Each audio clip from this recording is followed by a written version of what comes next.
तो आज मधुर जन्मोत्सव है ठाकुर जी का। हम आप सब लोग उत्सव मनाने के लिए एकत्रित हुए हैं। कुछ प्रश्न पत्र आए हैं मेरे पास में, जिन्हें पढ़ पाए हैं हम, और लगा कि इनके उत्तर देने चाहिए, तो उनका बस भाव हम प्रस्तुत कर देते हैं। किसी का भाव है कि महाराज जी आप कहते हैं कि संत कृपा से ही भगवत प्राप्ति होती। हम नहीं कहते, सभी कहते हैं, बिन हरि कृपा मिले नहीं संता। बल्कि ऐसी आज्ञा करते हैं कि संत की कृपा से ठाकुर जी मिलते हैं, ये तो है ही, बल्कि ठाकुर जी की कृपा से संत मिलते हैं। तो सोचो, जिन हरि की कृपा से संत मिलते हैं, तो उन संतों का अगर आपके ऊपर अनुग्रह हो जाए तो क्या ही मिल जाएगा। भागवत जी कहती हैं, प्रयच्छति गुरु प्रीतो वैकुंठम योगी दुर्लभम। यदि गुरु प्रसन्न हो जाए तो सब प्रदान कर सकता है। पर जहां हम रहते हैं वहां ना तो संत आते हैं और ना हम उनसे कभी मिल पाते हैं। तो क्या हम पर ठाकुर जी की कृपा कभी नहीं होगी? और अगर होगी तो कैसे? क्योंकि संत तो बहुत जरूरी हैं। लो भैया,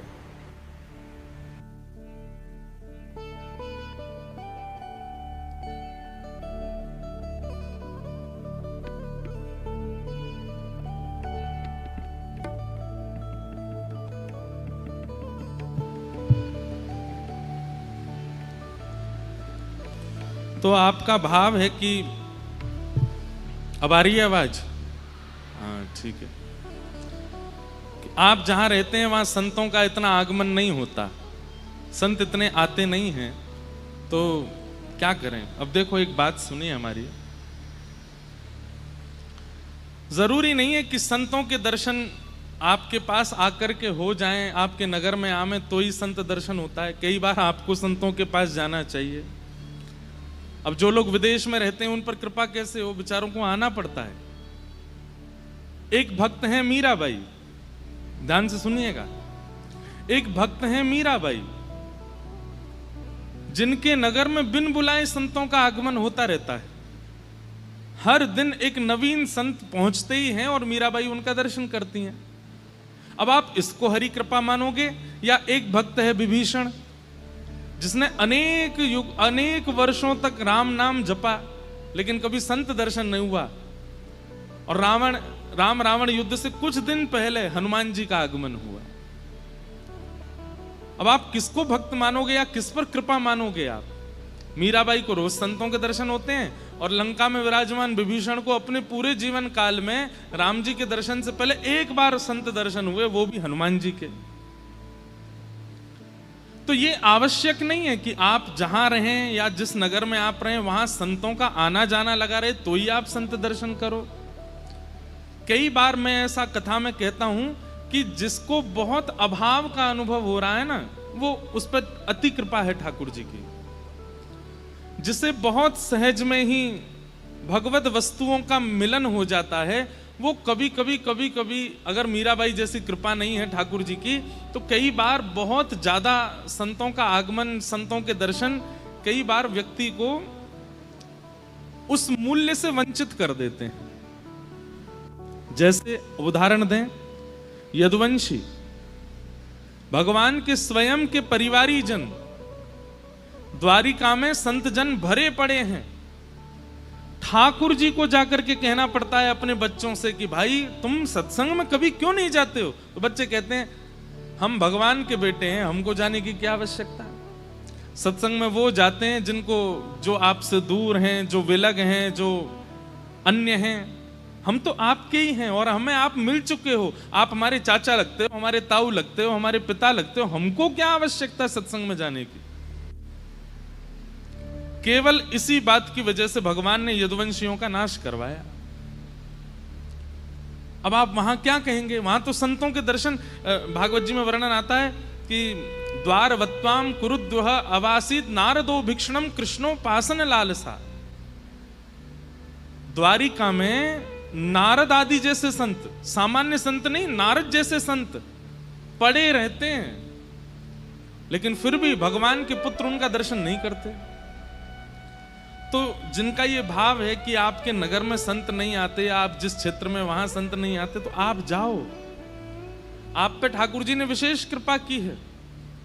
जिनके यहाँ आते ही रहते हैं, जिनके यहाँ संतों के दर्शन चलते फिरते ही हो जाते हैं, कई कई बार वे मूल्य नहीं समझते, और जिन्हें बहुत अभावग्रस्त कर देते हैं ठाकुर जी, कई बार उनका जो प्रेम होता है ना, वो अलग होता है, वो विलग होता है।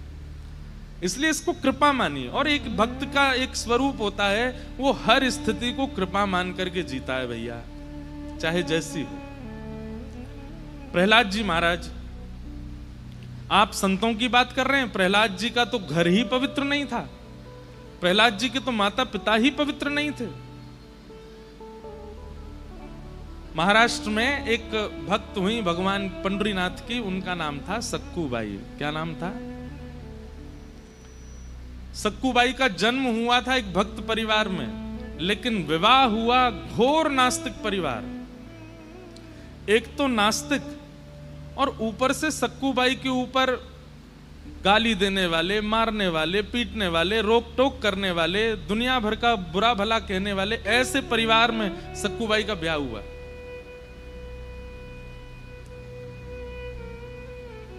एक तो होता है पति विपरीत है लेकिन परिवार अनुकूल है, तो भी माताएं कई बार निर्वहन कर लेती हैं। कई बार परिवार प्रतिकूल होता है लेकिन पति अनुकूल होता है, तो भी निभ जाता है। लेकिन यहां तो सब प्रतिकूल थे। पति भी गलौज मारपीट करना, सास भी, कहां तक है ससुर भी सक्कूबाई की। लेकिन सक्कूबाई पता क्या रोज ठाकुर जी से कहती है, हे पंडरीनाथ, आपने मुझ पे बहुत कृपा की। मेरे पति भी अनुकूल नहीं, सास भी अनुकूल नहीं, ससुर भी अनुकूल नहीं, ननद भी अनुकूल नहीं। आपने सबको प्रतिकूल बनाया ताकि सबके बट का जो प्रेम है वो आपसे ही हो सके और इनसे कभी ना हो सके। इसलिए आपने किसी को अनुकूल नहीं बनाया। पति अनुकूल होता तो शायद थोड़ा प्रेम इससे भी हो जाता, सास अनुकूल होती तो थोड़ा इससे भी हो जाता, लेकिन आपने सबको प्रतिकूल बना दिया, तो इनको भी जो प्रेम मुझे देना था वो भी मैं आपको ही दूंगी। ऐसी थी सक्कूबाई। आजकल नहीं हो सकती सक्कूबाई। और सक्कूबाई बने भी क्यों? ठाकुर जी की कृपा सब पे हो, सब अच्छे घर में ही जाएं, कभी ऐसा परिवार मिले ही ना किसी बहन को। लेकिन सक्कूबाई ने बहुत सहा। एक बार सक्कूबाई, बहुत सुंदर कथा है, तो सक्कूबाई बहुत परेशान हो गई। अब तक तो सहती आ रही थी लेकिन अब उनसे सहन नहीं हुआ। क्यों? सक्कूबाई के घर के पड़ोस में ही कहीं कथा चल रही थी, और कथा में ऐसे ही कीर्तन हो रहा था। कीर्तन में श्रोता जन नाच रहे थे, ऊंचे स्वर में सब गा रहे थे, और वो धुनी सक्कूबाई को सुनाई दे रही थी। बंधुओं, जैसे एक भोजन का प्रेमी व्यक्ति अगर भोजन की सुगंधी ले ले तो रोक नहीं पाता स्वयं को। कामी व्यक्ति यदि सुंदरता देख ले तो रोक नहीं पाता। क्रोधी व्यक्ति, उसके सामने कोई गलती हो जाए तो अपने क्रोध को रोक नहीं पाता। ऐसे ही भक्त होता है, वो जब किसी वैष्णव चिन्ह या वैष्णव स्वर को सुनता है ना, वो स्वयं को रोक नहीं पाता। सक्कूबाई तो व्याकुल हो गई और अपनी सास से जाकर के बोली पैर दबाते हुए, माँ मुझे आज्ञा दे दें, पास में कथा चल रही है, मैं सुनने चली जाऊं। तो सासू माँ ने तो पहले बहुत डांटा, बहुत बुरा भला कह दिया, कैसे जाएगी, यहाँ घर के इतने काम बचे हैं, ये सब नहीं करना, ये बाबा जियों के पास जाना है और संतों की कथा में जाना है, आदि आदि ये सब। आज भी कई सक्कूबाइयाँ हैं ऐसी जिनको घर वाले नहीं आने देते कथा में, जिनको घर वाले नहीं जाने देते वृंदावन, नहीं करने देते दर्शन। ध्यान से सुनिएगा। तो रोज तो सक्कूबाई सह लेती थी, लेकिन आज सक्कूबाई पे सहा नहीं गया। ठाकुर जी को ही सुनाने लगी और कहने लगी, मेरी सास बुरी नहीं है, मेरे ससुर बुरे नहीं है, बुरे आप हो। आप ही नहीं चाहते कि मैं आपकी कथा सुनूं, इसीलिए कोई अनुकूलता प्रकट नहीं कर रहे हो आप। और इतना सुनाया, सुनाते सुनाते रोने लगी। बोले मैं इतनी भी क्या अभागी, मैं आपके कभी दर्शन नहीं कर पाती, आपके संतों से कभी नहीं मिल पाती, आपकी कथा में कभी नहीं आ पाती। नाथ मैंने इतना बड़ा अपराध कर दिया कि आप मुझे अपने सामने बुलाना तक स्वीकार नहीं करते। मेरे विवाह को 10 वर्ष हो गए, आज तक मैं पंढरपुर नहीं गई, आज तक मैं कथा में नहीं गई, किसी महापुरुष की पधरामनी नहीं की। क्या मैंने इतना बड़ा अपराध किया कि आपने मुझे इतना दूर फेंक दिया? और ये सोच करके रो रही थी सक्कू बाई। हमारे पंढरीनाथ पिघल गए, देख नहीं पा रहे थे। तुरंत पंढरीनाथ भगवान सक्कूबाई की सास का रूप धारण करके आए, और सास का रूप धारण करके आके सक्कूबाई के पास, थोड़ी क्रोध में रहती थी तो वैसे ही आंखें चढ़ा करके, हाथ में डंडा लेकर के, और सक्कूबाई के पास आए। ए सक्कू, हाँ मां, तुझे कथा में जाना है ना? बोले हाँ, चल जा, चली जा। और सुन, वहां कथा के बाद पंजीरी भोग मिलेगा, अपने लिए तो पाके आई हो, मेरे लिए भी लेके आना अपने साथ में। चल जा, सुन ले आज कथा, लेकिन बार बार जिद नहीं करना, एक बार का तुझे अनुमति दे रही हूं, चल जा। सक्कू भाई बोली, आप सच में आज्ञा दे रही हैं जाने की? बोले कि अब मैं दोबारा नहीं बोलूंगी, एक बार बोल रही हूं, जाना है तो तुरंत निकल जा और जाके मां कथा सुनना, भोग मेरे लिए भी लाना। सक्कू बाई तो इतनी खुश हो गई, अब तो बार बार अपनी सास के चरण, बोले मैं आके लौट के तो धोके पीऊंगी आपके चरण, जो आपने आज आज्ञा की है मुझे। वो सास नहीं थी, ठाकुर जी आए थे, भेज दिया। सक्कू बाई आज कथा में गई, इतना नाची कीर्तन में और रोती रही। कोई ऐसा प्रसंग व्यास जी सुना नहीं रहे थे, लेकिन सक्कू बाई रोती रही। क्यों? उसे बार बार ये लग रहा था बस अब इतनी देर की और रह गई, अब बस थोड़ी देर में अभी पूरी हो जाएगी, अब बस ये विश्राम होने वाली है। और जैसे ही विश्राम का जय जयकार लगा, सक्कू बाई तो बेहोश जैसी हो गई, अब पता नहीं दोबारा कब सुन पाऊंगी। लेकिन सक्कू बाई तो गई थी कथा में, वहां सास ससुर तो 24 घंटा नजर रखते थे, क्या कर रही है, क्या कहां जा रही है, क्या खा रही है, क्या पी रही है, क्या सब नजर रखते थे। तो सास का रूप धारण करके तो सक्कू बाई को भेज दिया कथा में, और सक्कू बाई के जाते ही ठाकुर जी सक्कू बाई बन गए और घर में सारी सेवा करने लगे। बर्तन मांज रहे हैं ठाकुर जी, कपड़े धो रहे, धो करके बढ़िया उनको गई बना बना के धर रहे हैं। वाह, ठाकुर जी सेवा कर रहे हैं, आप ताली बजा रहे हो, बर्तन धो रहे हैं, झाड़ू लगा रहे हैं। सास बोलती, ए सक्कू, ठाकुर जी कहते जी मां, घी लेके आ, थोड़ा पैर में मेरे मालिश कर दो। ठाकुर जी घी लेके गए, मनी मन सोचने, रुक जा, ऐसी मालिश करूंगा आज तेरी, तू भी याद रखेगी जीवन भर। ठाकुर जी के चरण में हाथ स्पर्श होते ही उसको तो आहा, आज तो सक्कू तेरे हाथ में बड़ो आनंद आ रहा है। ठाकुर जी धीमे धीमे हाथ से, पर जैसे ही नृसिंह वाले हाथ स्पर्श कराते, अरे अरे अरे धीरे कर, धीरे कर, अरे मां लग गई क्या आपको? अरे नहीं नहीं, आप धीमे धीमे, वो थोड़े क्या है कि बर्तन धोए ना तो कर्कश हो गए हाथ मेरे। चरित्र में तो यहां तक वर्णन है कि जैसे सक्कूबाई को गालियां देती थी, जैसे सक्कूबाई को कभी बाल खींच लेती थी, ऐसे ठाकुर जी के भी करे उन्होंने, गाली दी, ठाकुर जी के भी बाल खींचे, और ठाकुर जी सब सहते रहे। लेकिन आज सहन करके ठाकुर जी बोले, अब सक्कू को इस नरक में नहीं रखना है मुझे। ठाकुर जी काम सब व्यवस्थित करके भीतर की ओर चले गए। इतने में ही वहां कथा पूरी हुई। सक्कूबाई पंजीरी भोग लेकर के घर आई, और आकर के जैसे ही मां के सामने पहुंची, सास के सामने पहुंची, लो मां, कथा आज बहुत अच्छी हुई, आज व्यास जी ने ये चरित्र सुनाया था, मैं तो भावुकी हो गई, 10 साल बाद सुनी ना कथा, ये आपके लिए प्रसाद लाई हूं, पालो। सास बोली, सक्कू तू कथा में कब गई? मैं तो दोपहर को ही चली गई थी, अभी संध्या हो गई, रात हो गई, मैं तो पूरी कथा सुन के आई हूं आज।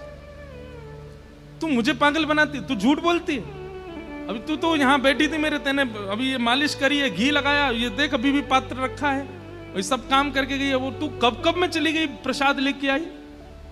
सक्कूबाई बोली, मैं तो थी नहीं यहाँ पे, आपने ही तो बोला था कि जाओ कथा सुन करके आओ। तू यहाँ नहीं थी तो फिर कौन था यहाँ पे? यहाँ सास घबरा गई। वो ससुर जी की भी कोई सेवा करे आए थे ठाकुर जी, पति की भी सेवा करे आए थे, सबके साथ में कुछ कुछ करे आए थे ठाकुर जी। सब आ करके बोले, अरे सक्कू तूने तो हमें मुझे भोजन बना के दिया। पति बोला, तुमने मेरे कपड़े निकाल करके दिए थे। सक्कू बोली, मैंने कुछ नहीं किया, मैं तो कथा सुन के आई हूं। सक्कू बाई समझ गई, जिस प्रकार घर व्यवस्थित है, जिस प्रकार बर्तन व्यवस्थित हैं और जिस प्रकार की सेवा हुई है, इसका मतलब कि मेरा रूप धारण करके कोई और यहां था और वो कोई और नहीं हो सकते हैं, वो मेरे पंढरीनाथ ही थे। व्याकुल हृदय से रोने लगी सक्कू बाई कि नाथ, मेरे लिए, मेरे वजह से आपने इतनी सेवा की, इतना सब कुछ किया। जब इतनी सेवा आके कर सकते हो तो इन लोगों की मति क्यों नहीं बदल देते हो, इन लोगों की बुद्धि क्यों नहीं ठीक कर देते हो। सक्कू बाई का वो आर्तनाद हुआ। सब घर के लोग खड़े थे और देखते ही देखते सामने साक्षात द्वारिकाधीश प्रकट हो गए और प्रकट होकर के सबकी मति व्यवस्थित कर दी, पूरे भक्त को वैष्णव बना दिया और कहा, सक्कू अब तू प्रेम से भजन कर, अब तेरे परिवार के ही कथा कराएंगे, तू उस कथा को श्रवण करना, खूब सेवा करना, खूब संतों का आनंद कराना। तो एक सक्कू बाई है जिन पर ठाकुर जी ऐसी कृपा करते हैं। तो कई बार विपरीतताएं अगर होती हैं, उस विपरीतता को शिकायत मत बनाया कीजिए। ठाकुर जी ने शायद उस विपरीत अवस्था को दिया है, उसके बदले बस सह लीजिए, ठाकुर जी बहुत विशेष प्रसाद देंगे, विचलित मत होइए। तो जिनका ये प्रश्न है कि आपके यहां संत महापुरुष नहीं आते, सक्कू बाई की तरफ पुकारो, ठाकुर जी को आ जाएंगे। किसी का भाव है कि महाराज जी धाम बड़ा है या कथा बड़ी, दोनों विशेष अंतर क्या है। कहने का तात्पर्य है कि जब आपकी कथा में जाना हो तभी किसी धाम से बुलावा आए तो क्या करें। आप लोग हमको पक्षधर मत बोलिएगा, मैं भी वृंदावन से ही आता हूं, लेकिन एक बात है कि धाम अचल स्थान है। वो दिल्ली से 150 किलोमीटर दूर है, आगे से राइट लेना पड़ेगा, लेफ्ट लेना पड़ेगा, साधन लेना पड़ेगा, तब जाकर के आप उस धाम में पहुंचोगे। और कथा जो है ये चलता फिरता धाम है, चलता फिरता वृंदावन है, चलता फिरता गोकुल है, चलता फिरता नंदगांव है, चलता फिरता बरसाना है, चलता फिरता द्वारिका है। अभी यहाँ कथा हो रही है तो यहाँ बैठकर जब से कथा प्रारंभ हुई, कितनों की स्थिति, कितनों की मति, कितनों की आत्मा, कितनों की बुद्धि तो ये भूल ही चुकी होगी कि हम दिल्ली में हैं। ऐसा अनुभव होने लगा होगा। इतने वैष्णव एक साथ मिलकर के दर्शन कर रहे हैं, गा रहे हैं, कथा सुन रहे हैं, ये चलता फिरता धाम है। दूसरी बात आपने कहा कि फिर क्या करें, आपकी कथा भी सुन रहे हैं, हमारी नहीं, किसी की भी कथा सुनो, और उस बीच में यदि धाम जाने का अवसर प्राप्त हो तो धाम तो आप अनेक बार जा सकते हैं, पर आपके नगर में अगर कोई विशिष्ट कथा का क्रम हो रहा है, पहले वो सुन लीजिए। शरीर से धाम जाना एक बात है, पर धाम को हृदय में बसाना ये विशेष बात है। कथा क्या करता है, वो धाम को हृदय में बसा देता है, धाम को हृदय में व्यवस्थित कर देता है।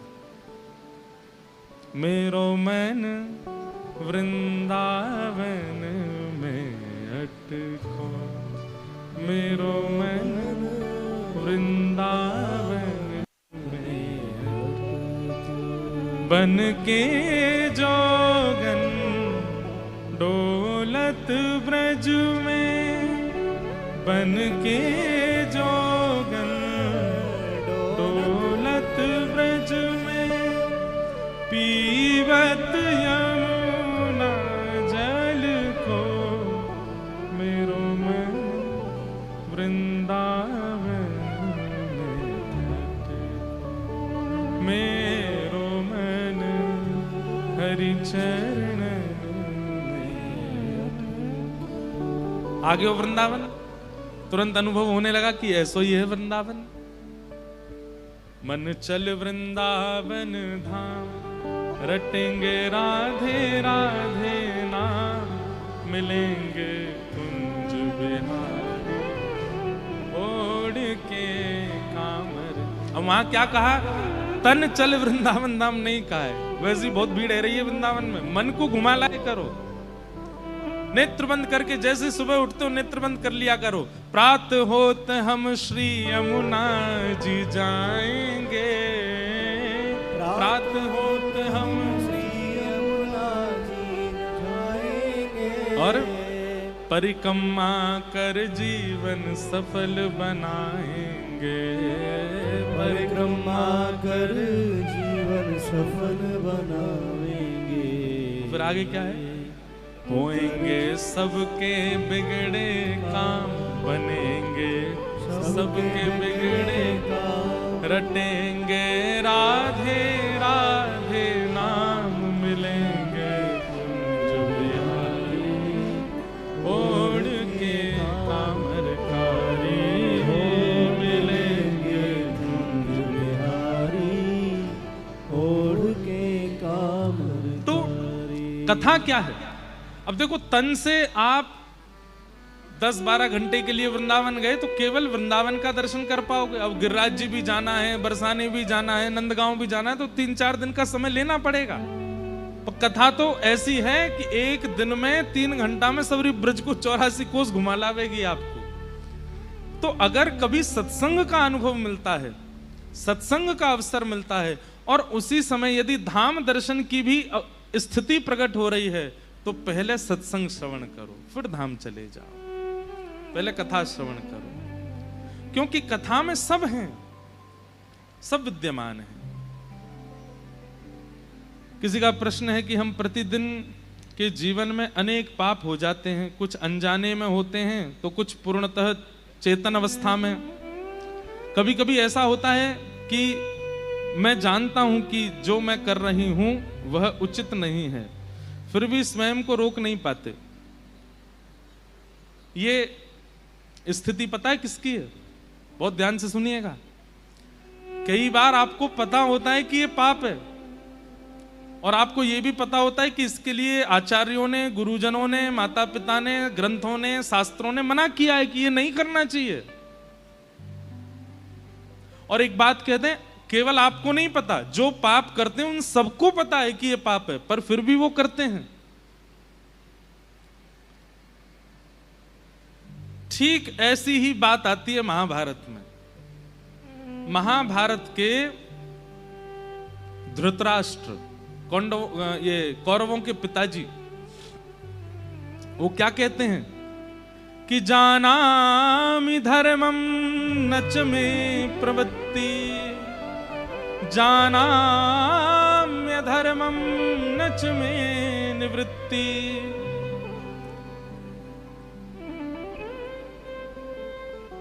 धृतराष्ट्र कहते हैं, मैं जानता हूं कि धर्म क्या है, पर पता नहीं क्यों मेरा उसमें मन ही नहीं लगता।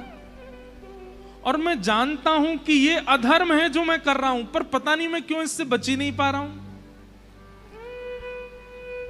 इसका उत्तर ठाकुर जी गीता में देते हैं, और गीता में देते हुए ठाकुर जी कहते हैं, अर्जुन, कई बार व्यक्ति को धर्म बोध हो जाता है, कई बार व्यक्ति को पाप बोध हो जाता है, लेकिन उसके विचार में अभी वैष्णवों के प्रति, रसिकों के प्रति, भक्तों के प्रति वो सम्मान नहीं होता। इसलिए मैं उसको जनाते हुए भी उसको गलत मार्ग की ओर जाने के लिए अग्रसित कर देता हूं। उसको पता होता है, फिर भी मैं उसकी मति विचलित कर देता हूं। तो ये जो आपकी स्थिति है, इसका एक ही उत्तर है कि कहीं ना कहीं वैष्णव अपराध आपसे बना हुआ है। इसलिए धर्म जानते हुए भी आप कर नहीं पा रहे हो, ये जानते हुए भी कि ये पाप है, आप उसको छोड़ नहीं पा रहे, क्योंकि कोई वैष्णव आपसे रूठा बैठा है, कोई रसिक, कोई वैष्णव, कोई महत्पुरुष, कोई भक्त आपसे नाराज बैठा है, इसीलिए ऐसा हो रहा है। और दूसरी बात, आपके साधन अभी इतने कमजोर हैं कि वो आपको धर्म की ओर ले ही नहीं जा रहे हैं। इसलिए किसी साधन का आश्रय ले लीजिए। साधन किसे कहते हैं? नाम जप साधन है, एकादशी व्रत साधन है, परिक्रमा साधन है, संत उपासना, वैष्णव उपासना साधन है, ठाकुर जी की निज सेवा ये साधन है। तो आपके साधन अभी इतने कमजोर हैं कि वे आपको धर्म के मार्ग पर ले जाने पर अग्रसित नहीं हो पा रहे हैं। इसलिए आप जानते हुए भी कि अधर्म है, उसको कर बैठते हैं। इसलिए अपने साधनों मजबूत कीजिए, नाम के आश्रय को विशेष कीजिए। सक्कूबाई के लिए ठाकुर जी क्यों प्रकट हो गए? क्योंकि उनका स्मरण साधन इतना तीव्र था कि ठाकुर जी को आना पड़ा। प्रहलाद जी को इतने प्रकार से मारने का प्रयास किया हिरण्यकश्यप ने, लेकिन फिर भी कोई बाल बांका नहीं कर पाया। क्यों? क्योंकि स्मरण साधन इतना तीव्र है प्रहलाद जी का कि उनका कुछ हो नहीं सकता। इसलिए ये जानते हुए भी कि धर्म क्या है अधर्म क्या है वो ना कर पाना, इसमें कहीं ना कहीं आपका साधन वो सूक्ष्म है। और कहीं ना कहीं जैसे एक बार क्या होता है कि बीमारी हमें कोई लग जाती है, बहुत ध्यान से सुनिएगा। कोरोना आया था, लगभग लोगों को कोरोना हुआ, पर कई लोग ऐसे थे, आप सबके भी परिचय में होंगे, वो बाहर घूम भी रहे थे, वो कोरोना के पेशेंटों से मिले भी थे, लेकिन फिर भी उनको कुछ नहीं हुआ। उसके पीछे डॉक्टर उत्तर क्या देते हैं? बोले उनकी इम्यूनिटी पावर बहुत अच्छी थी, उनके अंदर इम्यून पावर जो था वो इतना अच्छा था कि कोरोना हुआ भी होगा तो उनको पता नहीं चला होगा। ठीक वैसे ही जानते हुए धर्म क्या है अधर्म क्या है, धर्म ना कर पाना और अधर्म से ना बच पाना, इसके पीछे कारण होता है कि आपके भीतर भक्ति की जो इम्यून पावर है वो बहुत कमजोर है। और वो कैसे तीव्र होगी? साधन से। और साधन क्या करना पड़ेगा? नाम जप करो, सबसे ज्यादा सत्संग करो, और केवल सत्संग सुनना नहीं है, उतारो, रसिक जनों की वाणी सुनो। हम लोग गाते हैं ना ब्रज में, साधन हीन दीन में राधे, साधन हीन दीन में राधे, तुम करुणा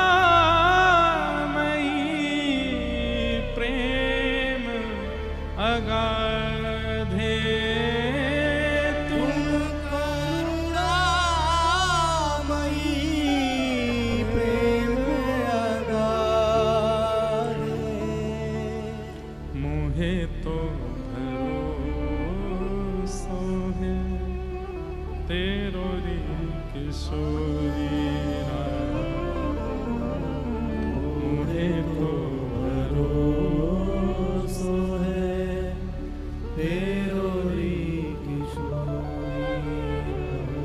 भगवान के समस्त यदुवंशी सब जानते थे कि धर्म क्या है, पर फिर भी अधर्म कर रहे थे। कौरव जानते थे कि ये महाभारत का युद्ध अधर्म कर रहे हैं, वास्तव में हस्तिनापुर पांडवों की ही है। ठाकुर जी का दर्शन करके भी वो नहीं समझ पा रहे थे, तो हमको तो दर्शन भी नहीं होता, तो हम कैसे समझ जाएंगे? इसलिए भैया नाम आश्रित हो जाइए। ठाकुर जी के वचन जो संत जनों से आपको प्राप्त होते हैं, जो प्रवचन आप सुनते हैं, उनको तुरंत पालन किया कीजिए। उसी से ही ये हो सकता है कि धर्म जान करके आप कर सको और अधर्म देख करके आप बच सको। नहीं तो ज्ञान तो आज दुनिया में सब लोगों को है, फिर भी अधर्म से कोई नहीं बच रहा है। एक जीव को मार करके खाने वाले लोग, उनको नहीं पता कि यह अधर्म है, सबको पता है, फिर भी करते हैं। मद्यपान करने वाले लोग, उनको नहीं पता, चलिए जीव हिंसा करने वाले मद्यपानों को एक तरफ रख दीजिए, दूसरों के साथ छल करने वाले, कपट करने वाले, दूसरों की निंदा करने वाले, गलत कर्म करने, उनको नहीं पता कि ये गलत है। रावण को नहीं पता था क्या कि सीता जी का हरण गलत है? सब पता था, पर उनके भीतर भक्ति का इम्यून पावर है ही नहीं जो उनको रोके, जो उनको टोके। आप विश्वास मानिएगा, एक बात सुनिए, सब लोग इधर देखो मेरी ओर। कई लोग ऐसा बोलते हैं, महाराज हम केदारनाथ गए थे, बस हमारी गिरने ही वाली थी खाई में, ठाकुर जी ने बाल बाल बचाए। ठाकुर जी ने नहीं बचाया आपको, आपकी आयु बची थी इसलिए बच गए आप। एक व्यक्ति की आयु बची थी तो हवाई जहाज गिर गया, फिर भी वो बच गया और सब मर गए। अब उसमें भी लोग कह रहे हैं कि ठाकुर जी ने उसको बचाया, ठाकुर जी ने उसको बचाया। ऐसा नहीं है, जिसकी आयु जितनी है वो चाहे कितनी भयावह स्थिति में पहुंच जाए वो बच ही जाएगा, क्योंकि आयु अभी शेष है। वास्तव में ठाकुर जी बचाते कब हैं आपको? ठाकुर जी ने आपकी रक्षा की, इसका प्रमाण क्या है? सामने भोग भोगने के लिए बहु व्यंजन आ गए थे, लेकिन आपने अपनी इंद्रियों को संभाल लिया और उस भोग को नहीं भोगा। समझ जाना, अब की ठाकुर जी ने रक्षा, ये ठाकुर जी ने रक्षा की।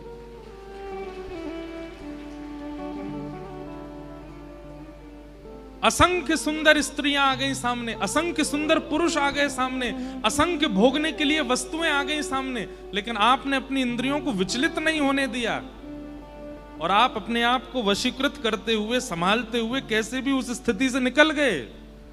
यहां समझो कि करी ठाकुर जी ने रक्षा। किसी ने ऑफर दिया आपको 10 करोड़ रुपए मिलेंगे, लेकिन इसके लिए आपको अपने ही किसी व्यक्ति का ये खराब करना पड़ा। भाई उसका जीवन खराब हो जाएगा, लेकिन तुमको तो इतने मिलेंगे।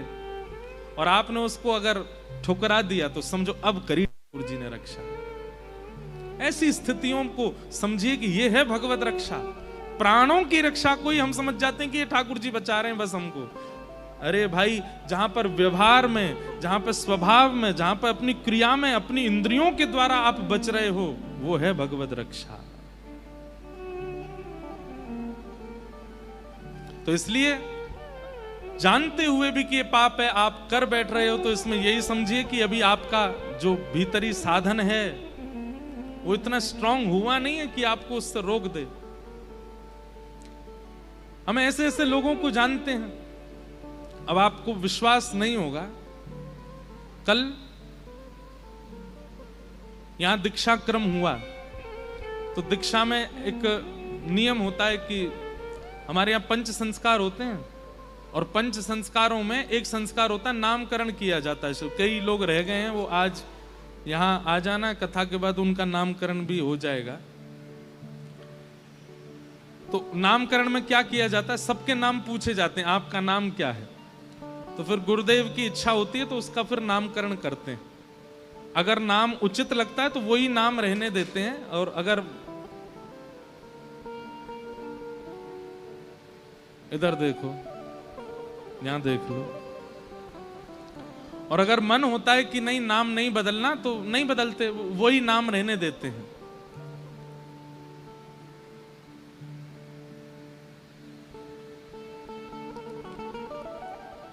इधर देख लो भैया। तो कल जब यहां नामकरण हो रहा था, मैं सबसे नाम पूछ रहा था, फिर उनके नामकरण कर रहा था जैसे ठाकुर जी आज्ञा कर रहे थे। किसी का नाम गिरिराज रामानुज दास, किसी का गिरधर रामानुज दास, किसी का कृष्ण प्रिया रामानुज दासी, ऐसे नामकरण हो रहे थे। एक का मैंने नाम पूछा तो वो नाम क्या बताया उसने, साकिब हुसैन। मैंने कहा हैं साकिब हुसैन, वो शायद बैठे भी होंगे यहाँ पे।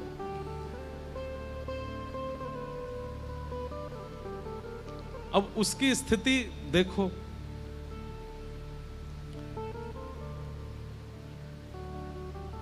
उनका साधन कितना प्रबल है। विपरीत परिवार है, विपरीत परिस्थिति है, विपरीत सब कुछ है, लेकिन सब विपरीतताएं होते हुए भी वो मुझे बता रहे, मैं रोज मंगला आरती करता हूं महाराज जी। मंगला आरती करने के बाद चैतन्य महाप्रभु के द्वारा विरचित जो भाव हैं उनका पाठ करता हूं, नित्य गीत गोविंद का श्रवण करता हूं, पाठन करता हूं, मुझे गीत गोविंद पूरा याद है। मैंने कहा वाह भैया। मैंने कि यहाँ हिंदू परिवार में जन्म लेते हैं, ब्राह्मण कुल में जन्म लेते हैं, तब भी धुआं उड़ाते घूमते रहते हैं। साधन अंदर से इतना प्रबल हो ही नहीं पा रहा है। और मैंने कि एक साल्वेग थे, वे भी एक मुस्लिम परिवार में जन्मे थे, लेकिन उनका साधन कितना प्रबल था। महाप्रभु जगन्नाथ जी का रथ रुक गया साल्वेग के लिए। कहे साल्वेग हीन जाति रे मुयवन, कहे साल्वेग हीन जाति रे मुयवन, श्रीरंगा चरण तले, श्रीरंगा चरण तले, करूं अच्छी जनन अहे नील शैल प्रबलमतावरण प्रबलमतावरण मुआरतनलिनी बनकु कर दलन अहे नील शैल। एक सालवेग है जिनका साधन इतना प्रबल है, और एक हमें 24 घंटा भक्तों के बीच में रहते हैं, कथाओं में रहते हैं, ठाकुर जी की सेवा करते हैं, फिर भी साधन इतना प्रबल नहीं बन पा रहा है। दो बातें हैं, ध्यान से सुनिएगा। या तो साधन के बल पर भगवत संबंध, भगवत प्राप्ति और धर्म को समझना, अधर्म को समझना संभव हो सकता है, या फिर ठाकुर जी की कृपा। हमारे वृंदावन रस में कहते हैं ना कि साधन की आवश्यकता उसको नहीं है जिस पर ठाकुर जी रीझ गए हों, उसको फिर साधन नहीं चाहिए। ठाकुर जी रीझे बैठे हैं, पर ठाकुर जी भी रीझेंगे, उसके लिए कुछ तो करना पड़ेगा ना, ऐसे थोड़ी रीझ जाएंगे। इसलिए जिनका ये प्रश्न है कि हम धर्म जानते हुए भी, अधर्म जानते हुए भी उससे बच नहीं पाते, अपनी इम्यून पावर तेज कीजिए, थोड़ी नाम का आश्रय लीजिए।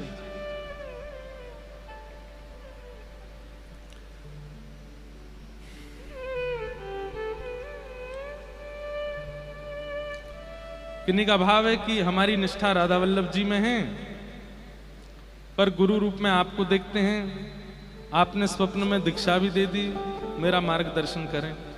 आप हमको राधा वल्लभ जी से अलग क्यों मान रहे हो? हम श्री राधा वल्लभ जी के हैं, राधा रमण जी के हैं, बिहारी जी के हैं, गिरधर लाल जी के हैं। एक तो ये बहुत प्रश्न आते हैं, वहां भेदभाव बहुत कर देते हैं कि हमारी निष्ठा जगन्नाथ जी में है, पर हम तो वृंदावन के महाराज जी को मानते हैं, क्या करें? तो जगन्नाथ जी वृंदावन से अलग हैं। महाप्रभु जगन्नाथ जी रात्रि में बड़ श्रृंगार करते हैं।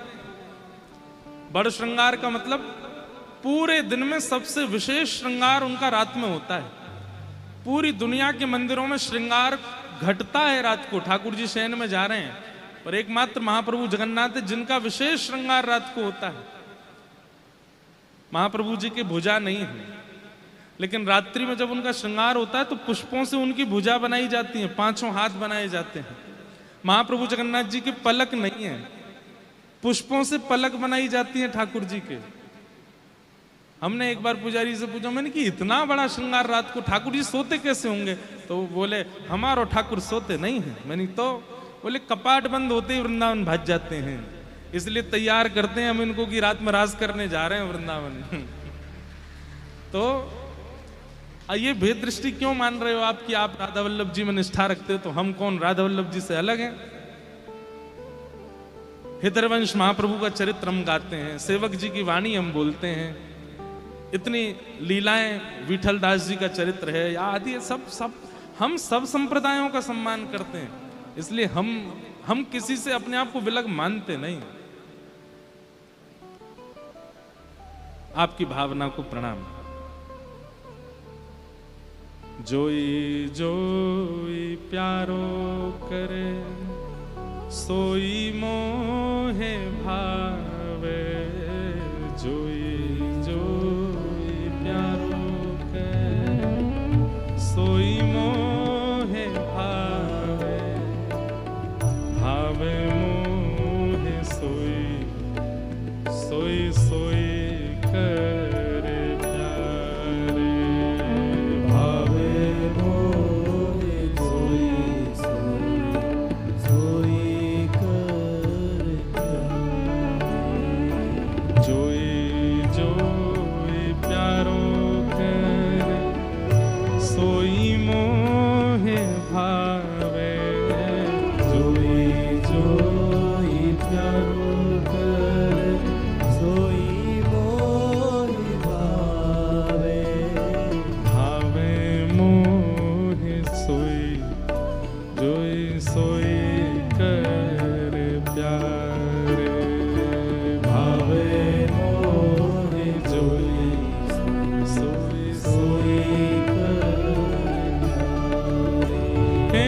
मोको तो भावती और प्यारे के नैनन में, मोको तो भावती प्यारे के नैनन में, मोको तो भावती ठोर प्यारे के नैनन में, मोको तो भावती ठोर प्यारे के नैनन।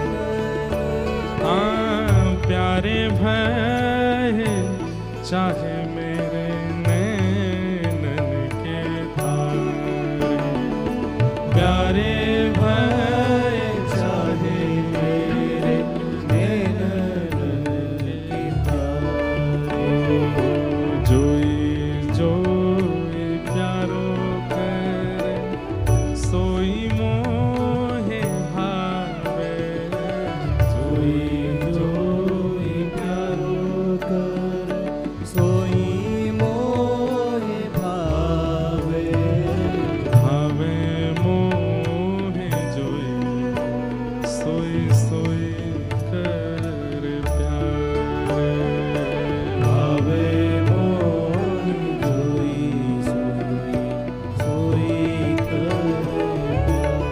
श्री पितृवंश महाप्रभु अपने हित चतुराशी जी का पहला पद कहते हैं और इसी में ही संपूर्ण हरिवंश परंपरा समाहित है। जोई जोई प्यारो करे सोई मोए भावे, जो ठाकुर जी कर रहे हैं वो सब मुझे भाता है, लेकिन ये प्रारंभिक स्थिति है कि जो ठाकुर जी कर रहे हैं वो मुझे भा रहा है।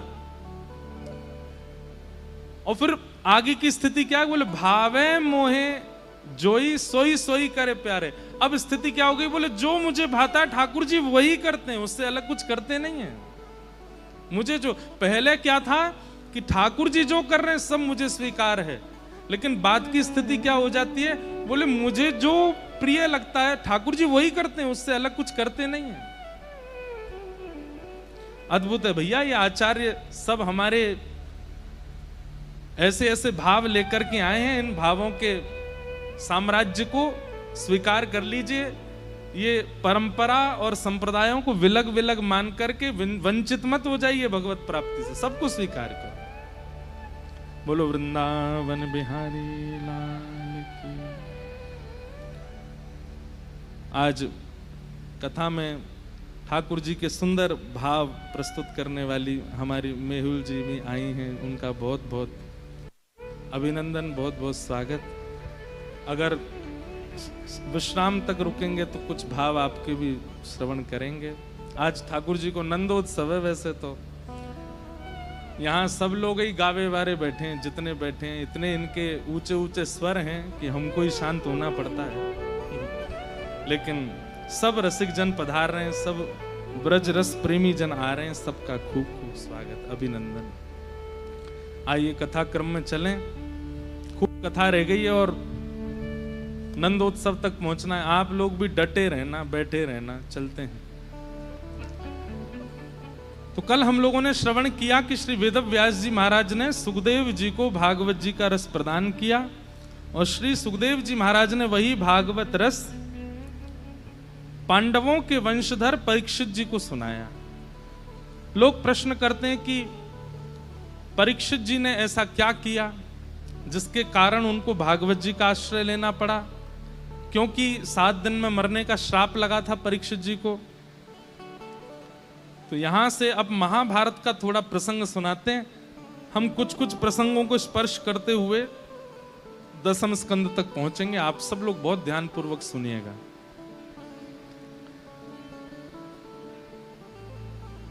महाभारत का युद्ध विश्राम हो गया। अश्वत्थामा ने द्रौपदी के 5 बालकों को मार दिया। अर्जुन ने अश्वत्थामा को पकड़ करके उसकी दाढ़ी, मूंछ और शिखा का छेदन कर दिया। सब क्रियाएं विश्राम करके भगवान हस्तिनापुर की राज्य गद्दी पांडवों को देकर के द्वारिका को प्रस्थान करने लगे। तभी उत्तरा के गर्भस्थ शिशु को मारने के लिए अश्वत्थामा ने ब्रह्मास्त्र छोड़ा। भगवान ने उत्तरा के गर्भ में प्रवेश करके उस बालक की रक्षा की और वही बालक कालांतर में जाके परीक्षित बना। कुंती ने भगवान की स्तुति गाई, भीष्म पितामह ने भगवान की स्तुति गाई। अनेक प्रसंग कई बार विस्तार से हम सुना चुके हैं इन सबको। 3 बार ठाकुर जी द्वारिका जाने से रुक गए। एक बार तो उत्तरा के गर्भस्थ बालक की रक्षा के लिए, एक बार कुंती जी ने रोक लिया और तीसरी बार युधिष्ठिर ने रोक लिया। लेकिन अब की बार ठाकुर जी द्वारिका प्रस्थान कर ही गए और ठाकुर जी के द्वारिका जाने के कुछ दिनों बाद ही यहां उत्तरा के उस बालक ने जन्म लिया जिसकी भगवान ने रक्षा की थी और उसका नाम परीक्षित पड़ा। कुछ समय बाद ठाकुर जी अपनी लीला पूरी करके चले गए और भगवान लीला पूरी करके गए ये खबर सुनते ही पांडव भी स्वर्गारोहण को चले गए। परीक्षित को राज्य गद्दी पर बिठा दिया। धीरे धीरे परीक्षित बड़े हुए, उनके विवाह आदि हुए। एक दिन कलयुग उनको मिला। कलयुग को उन्होंने राज्य छोड़ के जाने के लिए आज्ञा की, पर कलयुग ने कहा महाराज ये युग क्रम है, मेरा आना तो बनता है, आप कृपा करके मुझे कुछ स्थान दे दीजिए, मैं वहीं रहूंगा। तो 5 स्थान कलयुग के पास हैं आज तक भी। 6वां स्थान नहीं है कलयुग का, ध्यान से सुनिए। केवल 5 स्थानों में कलयुग रहता है। द्यूतम पानम स्त्रियः सूना यत्रा धर्मस् चतुर्विधः पुनश्च याचमानाय जात रूप मदात प्रभो। 5 स्थान हैं। सबसे पहला जुआ, दूसरा मदिरापान भक्ष भक्ष सेवन, तीसरा पर स्त्री पर पुरुष संग, चौथा हिंसा, लड़ाई झगड़ा आदि आदि कलेश, और 5वां बिना मेहनत से कमाया गया धन। इन 5 स्थानों पर कलयुग का निवास है। एक बात सुनिएगा, द्यूतम पानम स्त्रियः सूना और फिर 5वां अनीति का धन। इन 5 में 4 प्रारंभ के जो हैं इनसे बचना संभव हो पाएगा अगर 5वें को जीवन में नहीं आने दिया तो।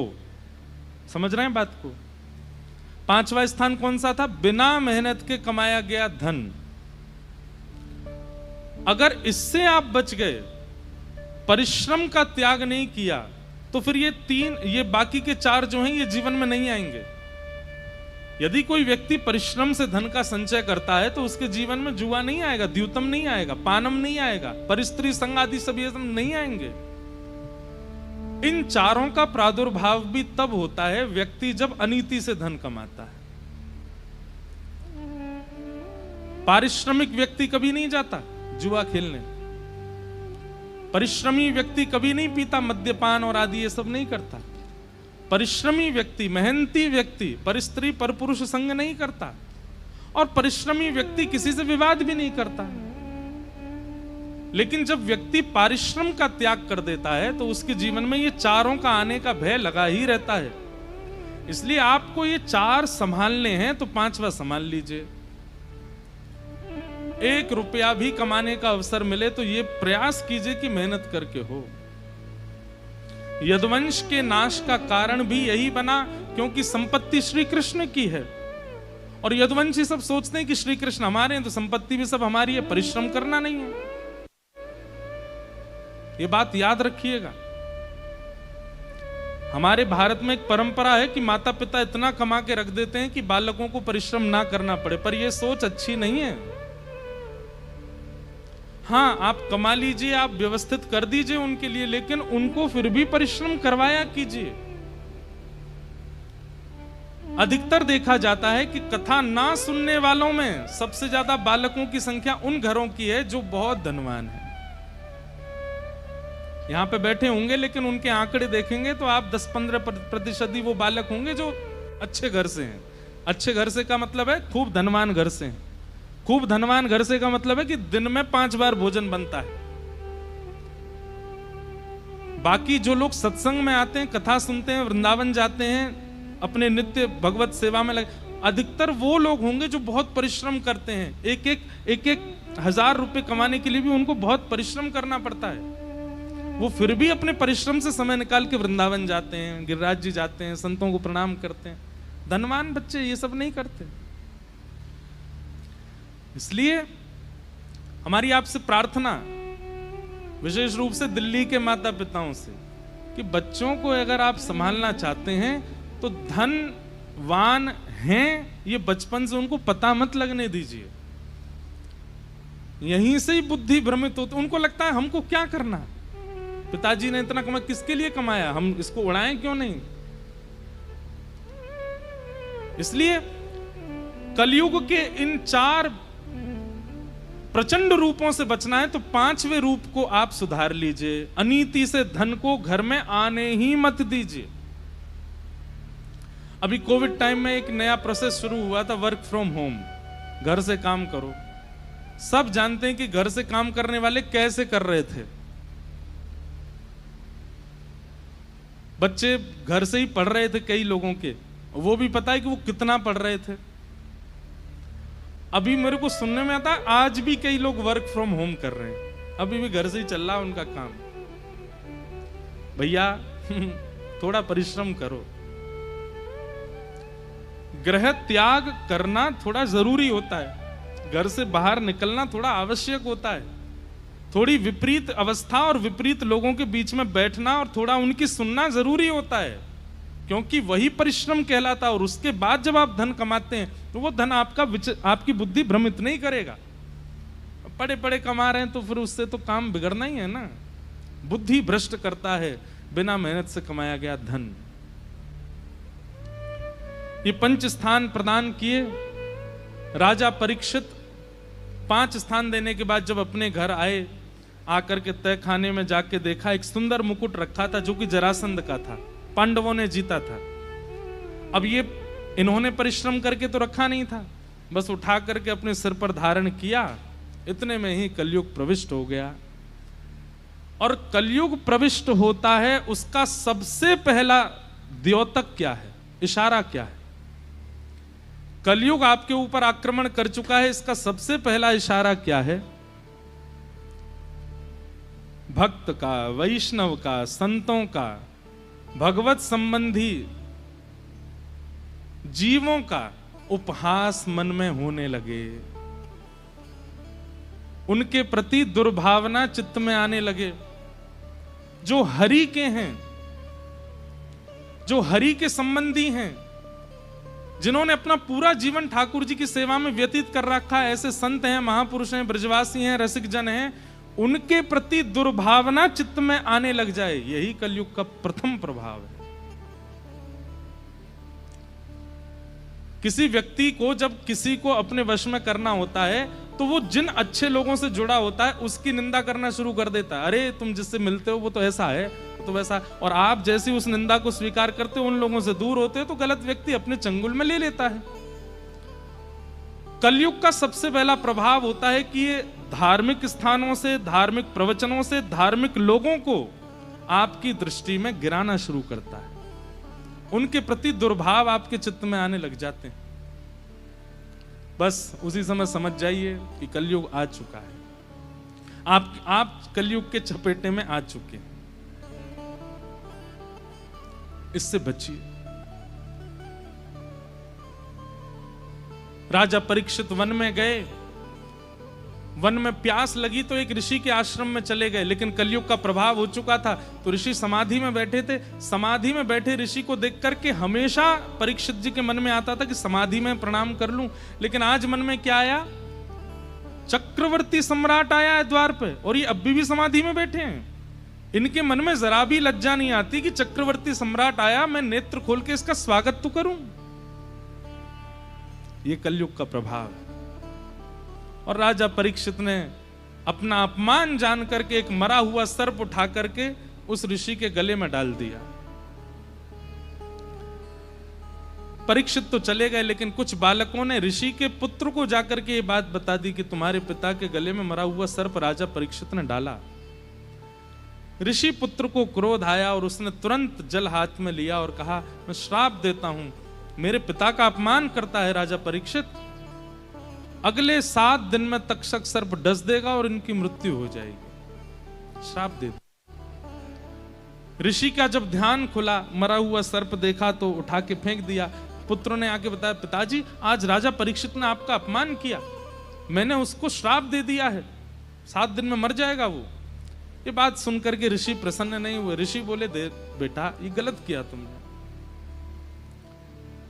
वैद्य के पास में अगर मरी जाए तो वैद्य को औषधि देनी चाहिए, ये नहीं कि उसको जान से ही मार दे, ना रहेगा रोगी ना बचेगा रोग, ऐसा थोड़ी होता है।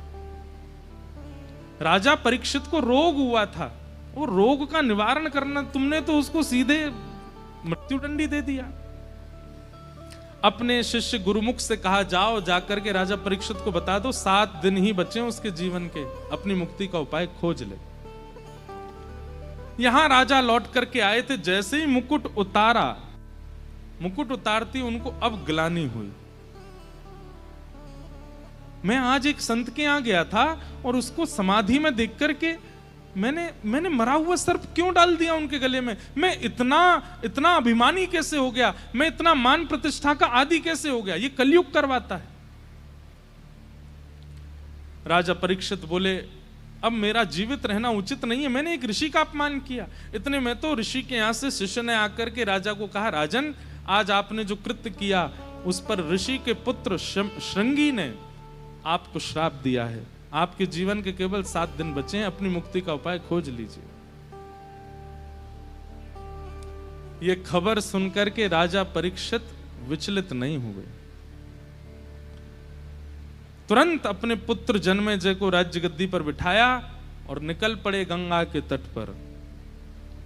गंगा के तट पर जाकर के अनेक ऋषियों ने पूछा, राजन क्या चाहते हो? बोले, मेरे जीवन के बस 7 दिन बचे हैं, अब मुझे बताओ मैं क्या करूं जिससे मुझे मुक्ति मिले।